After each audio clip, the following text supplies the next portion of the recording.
Hello and welcome to Easyecom. Today, I am going to show you the complete process of cycle count with automatic and manual mode. To start with the cycle count, go to Inventory in the main menu, select Cycle Count. Here, as you can see, the automatic mode is currently activated. Click on Create Cycle Count Job. You can now mention the bin that you want to do the cycle count for. Press Enter to confirm, and then click on the Create button. A cycle count ID has been created.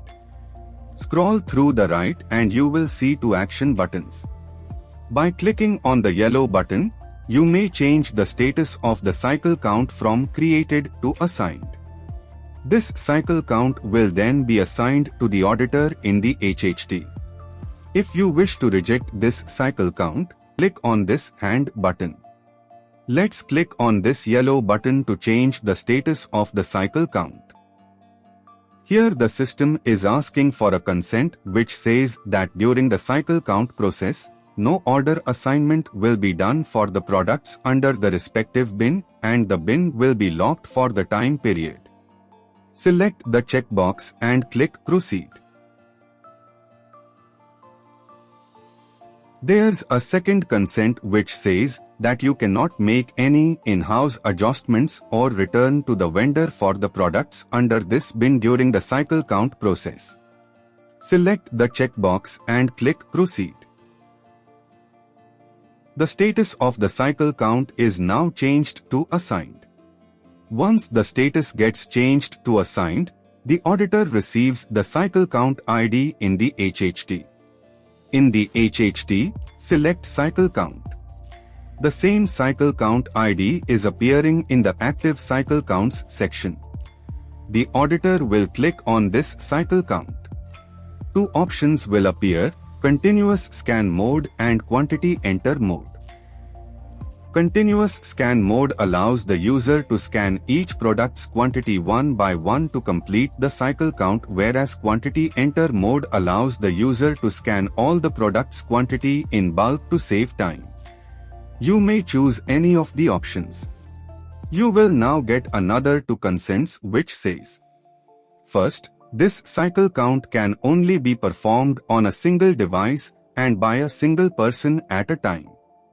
Second, in case the app gets closed in the middle of the cycle count due to any technical issue and is not resumed within 5 minutes, it will be considered as a lost progress and you may need to start the cycle count process again. Select the checkboxes and click Agree and Continue. Scan the bin and click Validate.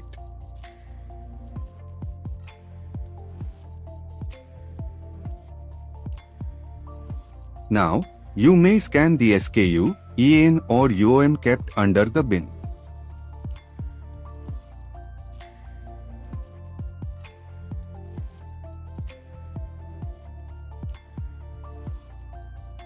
The details of the SKU will appear. You may select the batch if it belongs to any, otherwise, select No Batch. Click Next. Mention the physical quantity of the product kept in this bin. This bin initially had 10 quantities of guitar. However, the scanning is done for 12 quantities, assuming that a few extra physical quantities are found in that bin. If you have more products to scan in the same bin, click Move to scan next SKU. If you are done scanning all the items, click Slide right to complete count. Click Confirm. Let's go back to the web page. The cycle count status is automatically changed to Approved. Now, on the Action button, you may download the cycle count report and preview the wall-to-wall report to validate the information.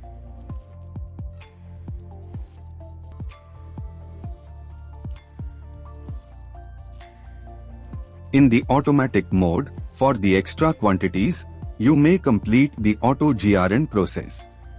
In the case of lost quantities, the system will automatically adjust the inventory in the system. Let's move on to the manual mode of cycle count. You may create the cycle count and complete it via HHT as previously shown.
Once the cycle count is completed from HHT, you can go back to the web page.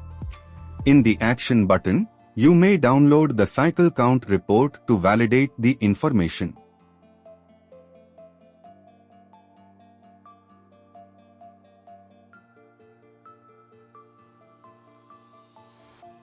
And in the Hand button, you may need to approve or reject the cycle count manually.